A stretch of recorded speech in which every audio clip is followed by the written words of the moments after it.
பாப்போம். ஒரு ஆள் கூட கிடையாது இதுக்கு. ஏன்னா யாரும் இல்ல. சிவாஜிக்கு என்ன வயசு? எத்தனை வருஷம் வாழ்ந்தார் தெரியுமா உங்களுக்கு? எத்தனை வயசு என்பா? 74 நமக்கு தெரிஞ்சு. ஆனா அவர் 3000 வருஷம் வாழ்ந்திருக்காரு. ஏன்னா எத்தனை வருஷம் தமிழ் சரித்திரம் இருக்கோ அத்தனை வருஷத்தில் உள்ள அத்தனை கதாபாத்திரங்களும் எங்க ஐயாவால் நடிக்கப்பட்டுச்சு. உலகத்திலேயே 245 முகத்தோற்றங்களை ஒவ்வொரு திரைப்படத்திலும் வேற வேறவான முகத்தோற்றம், வேற வேறவான நடிப்பு, வேற வேறவான உடல் மொழி, வேற வேறவான டயலாக் டெலிவரின்னு சினிமாவுல உலகத்திலேயே வந்து இத்தனை கதாபாத்திரங்களை சுமந்த வேற எந்த நடிகனும் கிடையாது, சிவாஜி ஒரு ஆளை தவிர. அவர் ஏற்காத பாத்திரங்கள் இல்லை, நடிக்காத. அது வந்து எல்லாருக்கும் தெரிஞ்சது. தமிழ் பேசி வளர்ந்தோம், தமிழ் வளர்த்தார், தமிழுக்காக வாழ்ந்தார், எல்லாருக்கும் தெரிஞ்சது. ஆனா நமக்கெல்லாம் தெரியாதது, மறைக்கப்பட்டது எத்தனை இருக்கு? அறிவின் அடையாளம் என்றால் உலக பொதுமறை தந்து உலகில் வாழ்கிற ஒவ்வொருவருக்கும் வாழ்வியல் நன்னறி தந்த எங்கள் பெருமைமிகு பாட்டன் வள்ளுவ பெருமகனார்தான். அது அறிவிற்கான பெருமைமிகு அடையாளம். தமிழ் பேரினத்தின் பேரரசன் என்றால் எங்கள் அருமை பாட்டன் அருண்மொழி சோழன் தான். தமிழரின் கொடைத்திறன் என்றால் பாரி, ஓரி, காரி, பேகன், ஆய்நெல்லி, அதியமான் என்று எமது பெரும் பாட்டன்கள் 8 பேர். இப்படி ஒவ்வொன்றுக்குமான அடையாளங்கள். அதிலே தமிழ் இனத்தின் வீரம், மானம் என்றால் அது என் உயிர் அண்ணன், என் அன்பு தலைவன் மேதகவே பிரபாகரன் அவர்கள். இதைப் போலவே தமிழ் பேரினத்தின் கலை அடையாளம் என்றால் அது இலங்கை ஐயா நடிகர் திலகம் சிவாஜி கணேசன் அவர்கள்.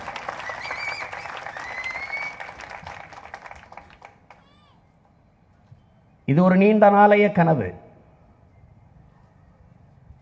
ஒவ்வொரு ஆண்டும் எங்கள் ஐயாவிற்கு இது போன்ற ஒரு நிகழ்வை நடத்த வேண்டும் என்று துடிப்பேன், தவிப்பேன். ஏதோ ஒரு காரணத்தில் அது செய்ய முடியாமல் போய்விடும். இன்று தொடங்கி இனி ஒவ்வொரு ஆண்டும் செய்வது என்ற உறுதியான முடிவோடுதான் இந்த வேலையை செய்கிறோம். இங்கே நான் சொன்னதாக கூட நமது தென்னரசு அவர்கள் குறிப்பிட்டார். எங்கள் ஐயாவிற்கு நான் இது போன்ற ஒரு நிகழ்வை, ஒரு வீண வழக்க நிகழ்வை, நினைவை போற்றுகிற ஒரு கூட்டத்தை செய்ய போகிறேன் என்று சொன்னவுடன் சில நண்பர்கள், சில பேர் என்னிடத்தில் அழைத்து கேட்டார்கள், எதுக்கு உங்கள் ஐயாவுக்கு கூட்டம்? அவர் இந்த மக்களுக்கு ஒன்றுமே செய்யலையே என்று சொன்னார்கள். அதற்காகத்தான் நான் கூட்டம் போடுகிறேன் என்று சொன்னேன். அதற்காகத்தான் எங்கள் ஐயாவை கொண்டாடப் போகிறேன் என்று சொன்னேன். என்ன இப்படி சொல்லுகிறீர்கள்? நடித்து நடித்து, திரையில் நடித்து ஏமாற்றியது போல் அல்லாமல் அரசியலிலும் நடித்து அறியாத எனது அன்பு மக்களை ஏமாற்றி வாக்கை பெற்று வலிமையான அரசியலை, அதிகாரத்தை பெற்று பல லட்சம் கோடிகளை கொள்ளையடித்து வளத்தை சுரண்டி, மக்களின் நலத்தை சுரண்டி, என் மக்களுக்கு இவர்களைப் போல எந்த துரோகத்தையும் எங்கள் ஐயா செய்யாததனால் அவரை நாங்கள் போற்றுகிறோம், கொண்டாடுகிறோம். இது நாம் தமிழர் கட்சிக்கு தேவையா? இது நாம் தமிழர் கட்சியின் வேலையா? என்று கட்சி ஆரம்பித்ததே இது போன்ற வேலைகளை செய்யத்தான். எனக்கு தெரியும், வேற இழந்த மரமும் வரலாற்றை மறந்த இனமும் வாழாது. நான் என்றால் நான் இல்லை, என் முன்னோர்களின் எச்சம், அதுதான் நான். சிவாஜி என்றால் அது ஒரு குடும்பத்திற்கு ஆனவர், அவர் உறவுகளுக்கானவர், அவர் ஊருக்கானவர் என்றல்ல, உலகெங்கும் பரவி வாழுகிற 12 கோடி தேசிய மக்களுக்கானவர். அவர் தமிழ் தேசிய இனத்தின் பெருமை மிகு கலை அடையாளம். இதில் எவரும் மறுக்க முடியாது. நானும் என் உயிர் தலைவன் மேதகவி பிரபாகரன் அவர்களும் பேசிக் கொண்டிருந்த போது என் அண்ணன் கூட கேட்டார், என் அன்பிற்கினிய மூத்தவர், தலைவர் ஐயாவை பற்றி ஏதாவது சொல்லியிருப்பாரே என்று. திரைப்படத்தை பற்றி விவாதித்துக் கொண்டிருக்கிற போது தமிழ் சினிமா, தமிழ் சினிமா, தமிழ் சினிமாவில் என்ன நமக்கு மிச்சம் இருக்கு? ஒரு பக்கம் ஐயா நடிகர் திலகம் சிவாஜி, அதிலிருந்து வந்தால் வடிவேலு, ரெண்டு தான் நமக்கு மிச்சம் இருக்கிறது என்றால் தமிழ் இனத்தின் தமிழ் அடையாளங்கள் நடிகர் திலகம் இல்ல, உலகத்தில் இல்ல. அதனால சிவாஜியோட புகழுக்காக சிவாஜி ஒரு நடிகன் என்பதற்காக நாங்கள் இங்க சிலையை நிறுவ சொல்லி சிலையை வைக்க சொல்லி கேட்கல. நீ வச்சிருக்க கூடாது, ஏதோ ஒரு புகழ்ச்சிக்காக ஏதோ ஒரு ஓட்டுக்காக நீங்க வச்சிட்டீங்க. அப்புறம் வச்சது ஒரு ஆள்னு இன்னொருத்தங்க வந்தாங்க, அவர் பேர் அதுல இருக்குன்ட்டு இதை தூக்க சொல்றாங்க. அப்ப நீங்க வைப்பீங்க, நீங்க தூக்குவீங்க, என்ன அந்த ஆளனை எவரா இருக்கும்போது நீங்க போய் நேரம் நின்று பேசிருவீங்களாப்பா? பேசுற தைரியம் இருக்கா? இருக்காது. ஒரு பார்வை பார்த்தா வீட்டை விட்டு வெளியே ஓடியாந்துருவீங்க நீங்க. அந்த ஆள் போனதுக்கு அப்புறம் நீங்க அவரை பத்தி சும்மா விளையாடுறீங்க. ஆனா உங்களால ஒடுங்க கூட முடியாது சிவாஜியோட புகழ. சிவாஜிக்குன்னு ஒரு பெரும் மரியாதை. நான் இன்னும் சொல்றேன், நீங்க எல்லாம் செத்து போய் உங்க கட்சிகள்லாம் அழிஞ்சு உங்க ஆட்களே அடிச்சோடு இல்லாம போக இந்த தமிழ்நாடு சிவாஜியை பற்றி பேசிக்கொண்டே இருக்கும். ஏன்னா அவர் உண்மையிலேயே சாதிச்சவர், உண்மையிலேயே வாழ்ந்தவர். உங்களுக்கு தெரியுமா? இது கலைப்போக்கம். அந்த பக்கம் அவருக்கு துரோகம் செய்ய தெரியாது, யாரையும் கெடுத்து வாழல, யாரையும் அழிச்சு வாழல, எந்த நடிகனையும் போட்டியா நினைச்ச வாழல, தான் உழைச்சான். உருவாக்குற அத்தனை கதாபாத்திரங்களும் பேசியிருக்கு. இன்னைக்கு தமிழ்நாடு ஒரு அளவுக்கு கலாச்சார சீர்கேடு இல்லாம இன்னும் குடும்ப உறவுகளும் அண்ணன் தம்பி தங்கைகள் அப்பா அம்மா எல்லா உறவுகள் இருக்குன்னா அதுக்கு ஒரே காரணம் சிவாஜி படங்கள் மட்டும்தான். சிவாஜி படங்களை பார்த்து அப்பங்க தான் குடும்பத்தை நல்லா இருக்கிறாங்க.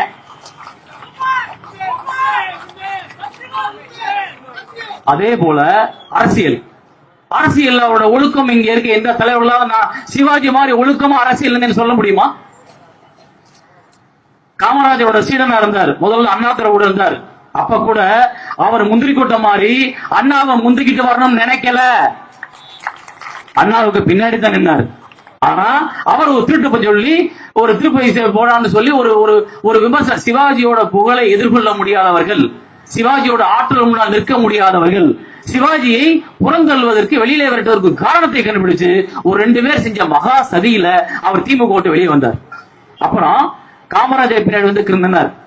அவர் அரசியலோட நேர்மைக்காக சொல்ல வர, காமராஜருக்கு பின்னாடி நின்ன சிவாஜி காமராஜர் இறந்துக்கும் வரை இறப்புக்கு பின்னும் தான் முன்னால் நிக்கணும்னு நினைக்கவே இல்லை.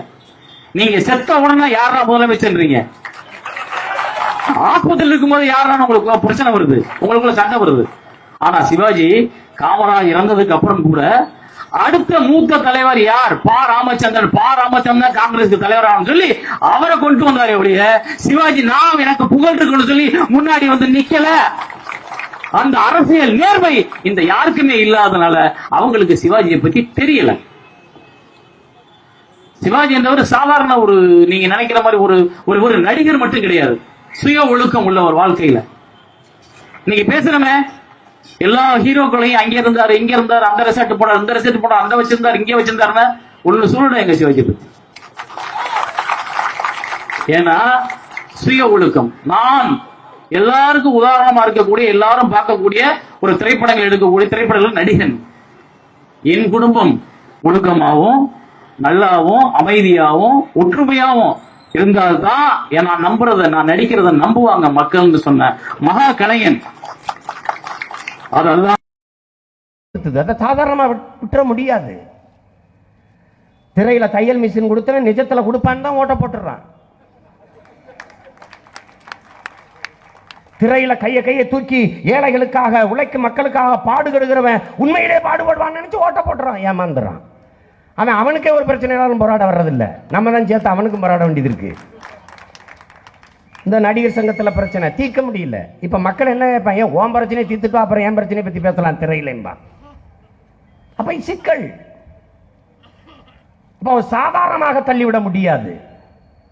எங்க ஐயா ஏற்படுத்திய தாக்கத்தை தமிழ் திரையுலகில் தமிழ் தேசிய இனம் மறந்துவிட முடியாது, இந்திய பெருடமே மறந்துவிட முடியாது. இந்த அருமை பெரும்பாட்டன் வாவு சிதம்பரனாரை ஒரு சாதாரண குடிமகனாக நீங்கள் பார்க்க முடியுமா? தமிழ் தேசிய இனத்தின் தியாகத்தின் ஈகத்தினுடைய பெருமை மிக அடையாளம் வாவு சிதம்பரனார் அவர்கள். ஒரு மனிதன் மாடு கூட இழுக்க திணறுகிற செக்கை ஒரு மனிதன் இந்த நாட்டின் விடுதலைக்கு இழுத்தான் என்பது எவ்வளவு பெரிய ஒரு பதிவு, ஒரு உண்மை. அவர் வாழ்ந்த வாழ்க்கை, தன் சொத்தை எல்லாம் இந்த தேசத்தின் விடுதலைக்காக தியாகம் செஞ்சவர், இழந்தவர், படிச்ச படிப்புக்கு வேலை செய்ய முடியாது, மண்ணெண்ண வித்தவர் தெரு தெருவாக. அந்த ஈக மரவனை திரையில் கொண்டு வந்து நிறுத்திய பெருமகன், கலை பெருமகன் நமது ஐயா நடிகர் திலகம் அவர்கள். இந்திய விடுதலை போராட்ட வீரர். அந்த வீரரை இன்று வரை அழியாத ஆவணமாக திரையிலே காத்து வைத்தவன் நமது ஐயா நடிகர் திலகம் அவர்கள். அவர் தமிழ்நாட்டிற்கு மட்டுமல்ல, இந்திய பெருநிலத்திற்கே கொண்டாடப்பட வேண்டிய ஒரு பெருங்கலைஞன். அதுபோல குடிகாத்த குமரனை, பகத்சிங்கை, எண்ணற்ற அடையாளங்கள், விடுதலை போராட்ட வீரர்கள். நினைச்சு பாருங்க, கட்டபொம்மனாக ஐயா நடிச்சாங்க. கட்டபொம்மனை தூக்கிலிட்ட இன்னைக்கு யாராவது கட்டபொம்மன்னா என்ன பண்ணுவீங்க? எங்கே உங்க வரலாற்றை படிப்பீங்களா? கட்டபொம்மன் படத்தை எடுத்து போட்டு பார்ப்பீங்களா? காலத்தால் அழிக்க முடியாத ஒரு காவியம், ஒரு பொக்கிஷம் சிவாஜி. கர்ணன் படம் வெளியாகுது, மறுபடியும் 100 நாள் ஓடுது. இப்ப ஓடுது. எந்த நடிகர் படத்தையாவது போட்டு 100 நாள் ஓட்டி காட்டு பார்ப்போம். ஏன்? திரையில் ஒரு காவியம். இன்னைக்கு தில்லான மாவன் நம்ம போட்டால் 100 நாள் ஓடும். இன்னைக்கு பாசமலர் போட்டாலும் ஓடும். அதனால இது ஒரு பெரும் ஆவணம், பொக்கிஷம். அப்படிதான் பார்க்கணும். ஒரு சேமிப்பு கிடங்கு, கலை கிடங்கு. அப்படிதான் நடிகர் திலகத்தை நாம் பார்க்கணும். அது ஒரு எல்லைக்குள்ள சுருக்க முடியாது.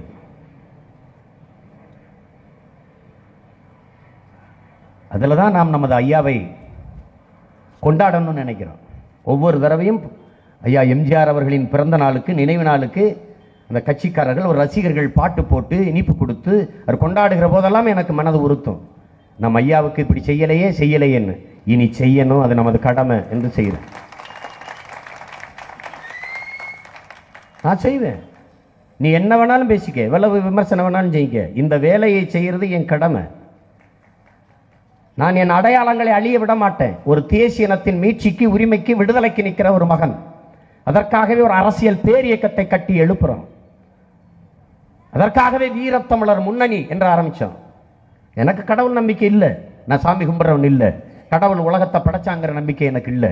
ஆனால் முருகன் என் முப்பாட்டன், கண்ணன் எனது பெரும்பாட்டன், கொற்றவை எனது பாட்டியார், வர்ணனும் இந்திரனும் எனது தெய்வங்கள் என்றதை நான் ஏற்றிருக்கிறேன். இயற்கை எனது வழிபாடு, மூத்தோர் எங்கள் தெய்வங்கள் என்பதில் நான் உறுதியா இருக்கிறேன். அப்படி பார்த்தால் என் ஐயா நடிகர் திலகமும் எங்கள் தெய்வம்,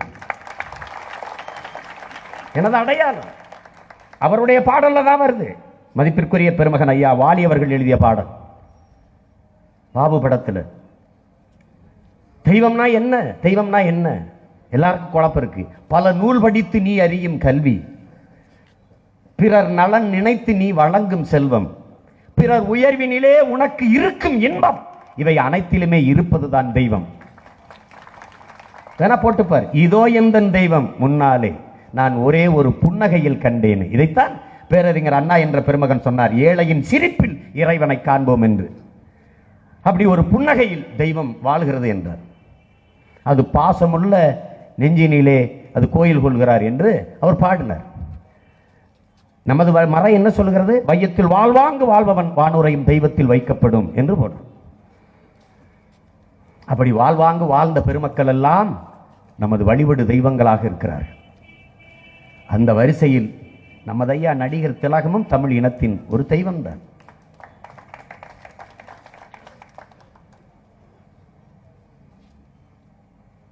அந்த அடிப்படையில் தான் நமது ஐயாவின் நினைவை நாம் போற்றிக் கொண்டிருக்கிறோம்.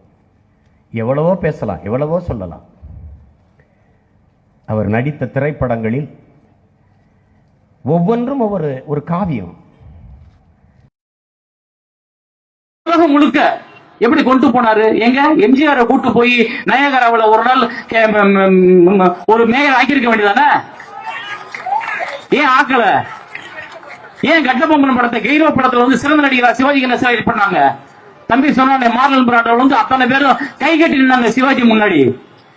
ஏன்னா உலகத்திலேயே சிவாஜியோட நடிப்பு திறமைக்கு நிகரா எந்த நடிகர் நம்மளது வெளிநாட்டுக்கார ஒத்துக்கிட்டான், நம்ம ஊருக்கார ஒத்துக்க மாட்டான். ஏன்னா நம்ம ஊருக்கார சிவாஜிக்கு இப்ப எதிரான அத்தனை பேரும் தமிழர்களே இல்ல. அவங்க எல்லாம் என்னன்னா தமிழர்களை அழிக்கத்தான் பார்த்தாங்க. அதாவது நடிப்பு என்பது, அந்த கலை உணர்வு என்பது அவர் உடலில் ஓடிய ரத்தத்தில் ஒவ்வொரு அணுக்களிலும் ஊறி இருந்தது. அதுதான் முக்கியம். வெறும் திரை நடிகர் என்று பார்த்துவிட முடியாது. அவர் ஒரு பேராசிரியர், பேராசான். திரையரங்குகளை கல்லூரியாக்கி தமிழை எப்படி உச்சரித்து பேச வேண்டும் என்று பாடம் நடத்திய பேராசிரியர் பெருமகன் தான் நடிகர் திலகம் சிவாஜி. சிவாஜிக்கு பிறகு, சிவாஜிக்கு முன்பு, சிவாஜிக்கு பின்பு, சிவாஜிக்கு பின்பு அவருடைய பாதிப்பில்லாத எந்த நடிகரும் இந்த நிலத்தில் இல்லை. ஆனால் எந்த நடிகரும் பாதிப்பில்லாத நடிகன் தமிழ் திரையுலகில் சிவாஜி மட்டும்தான். அவர் சிறந்த கலைஞனாகவே பிறந்தார். நீங்க உலகத்தில் எத்தனையோ வீரன் இருக்கான், புரட்சியாளன் இருக்கான், வேற நாட்டு இராணுவத்திட்ட பல்வேறு இராணுவங்களில் பயிற்சி எடுத்துட்டு வந்தவர் இருக்கான். அதெல்லாம் ஒவ்வொரு நாட்டுக்கும் நாம கொடுத்த பயிற்சி தானே, இப்படிதான் சண்டை போடுவான் அப்படின்னு தெரியும். ஆனால் தானாகவே ஒரு பெருவீரன் பிறந்தான் தமிழ் தேசிய இனத்தில். அவன் எப்படி சண்டை போடுவான், அவன் எப்படி வியூகம் அமைப்பான், எவனுக்குமே தெரியல. அப்படி ஒரு வீரன். அதான் என் தலைவன் பிரபாகரன். இந்த சிவாஜி எப்படி நடிப்பான், எப்படி நடப்பான், அது எவனுக்குமே தெரியாது. ஏன்? அவன் ஒரு பெரும் வீரன், திரையுலகில் மாபெரும் கலைஞர். நீங்க சிவனா? எவன் பார்த்தது? எவன் பார்த்தது? கண் முன்னாடி கொண்டு நிறுத்தியது யார்? எங்க ஐயா நடிகர் திலகம் சிவாஜி. அப்பரு யாரு பார்த்தது? அவர் தான் கொண்டாந்து தந்தாரு. கொடிகாத்த குமரன் அந்த புகைப்படம்லாம் மறைஞ்சு போச்சு. நான் கப்பல் ஓட்டியதை நம்ம வந்து கட்டபொம்மன் போக்குவரத்து கழகம் இருந்தது, நான் படிக்கும்போது பார்ப்பேன்.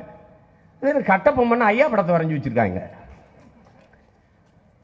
அப்ப என்னது? ஆவணப்படுத்துவது ஒரு பெரிய வேலை, வரலாற்றை பதிவு செய்து வைப்பது. அப்ப மொத்த இந்த அடையாளங்களையும் பதிவு செய்த பேராவணமாக இருந்தது நமது ஐயா நடிகர் திலகம். அதை நம்ம பார்க்கணும். நாரதரா, பெருமாளா, திருமாலா, எல்லா வேடம், எல்லா வேடத்திலையும். அப்ப நம்ம அதை